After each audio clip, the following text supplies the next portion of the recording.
Both candidates have been lavishing love, money and time on this state with compulsive obsession. Dozens of visits between them, hundreds of millions of dollars spent. Hey, Philly! Oh, I love the city of brotherly love. Pennsylvania, we love Pennsylvania. Here in Pennsylvania with the workers. We travel the roads that both sides believe will lead to the White House. And as the few undecided finally make up their mind and the committed make it to the polls, America feels like the squirrel on the high wire, terrified by the consequences of a zero-sum election where one side's victory is the other side's disaster.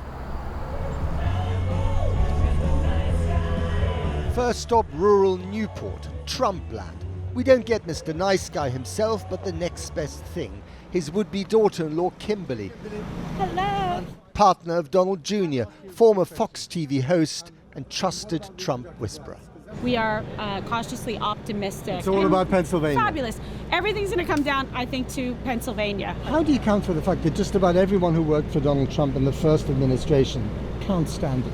I don't know One of about his former that. chief of staff said he behaved like a fascist. Well, I don't know. What I'll tell you is there's a lot of people that didn't do their job well, and then, sour grapes. What we're going to do after November 5th when we win is have some of the smartest, most talented, brightest people come into the administration with the help of God and really do something to make a difference in this country, to lift up all Americans.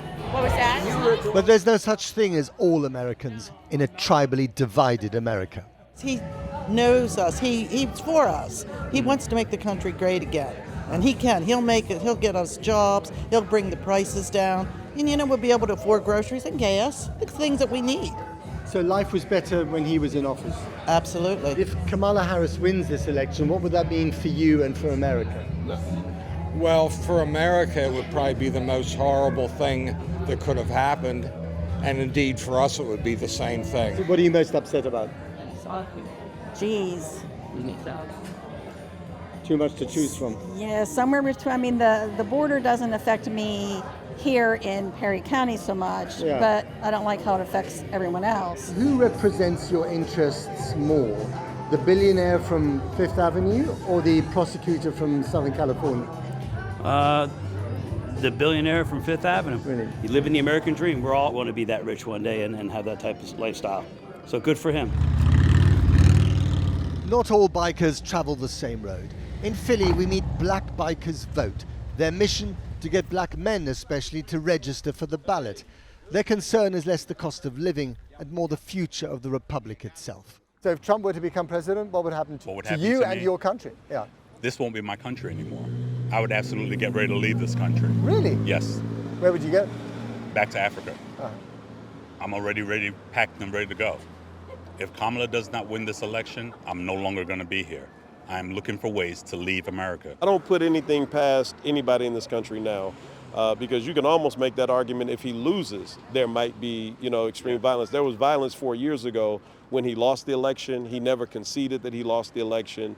And, we've been kind of silently relitigating the Civil War since 1865. But there will be some black men, maybe not many, who end up voting for him. What would you say to them directly? Know who you are. Remember who you are.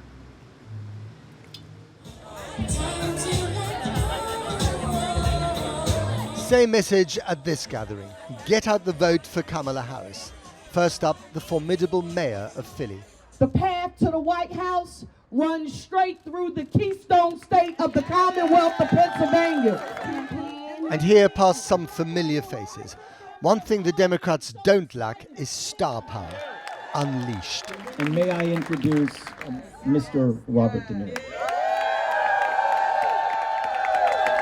Thanks, Leo. I just want to start. It makes me so angry that we're here talking about a like Donald Trump.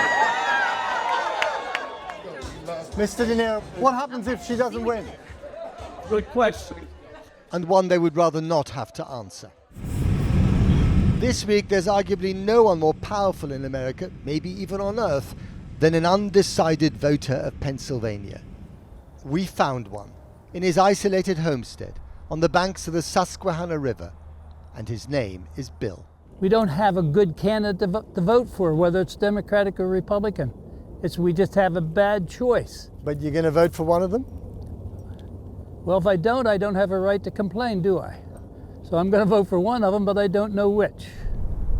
Pennsylvania is the cradle of American democracy, but if the doomsayers on both sides are right, it could also become its shallow grave.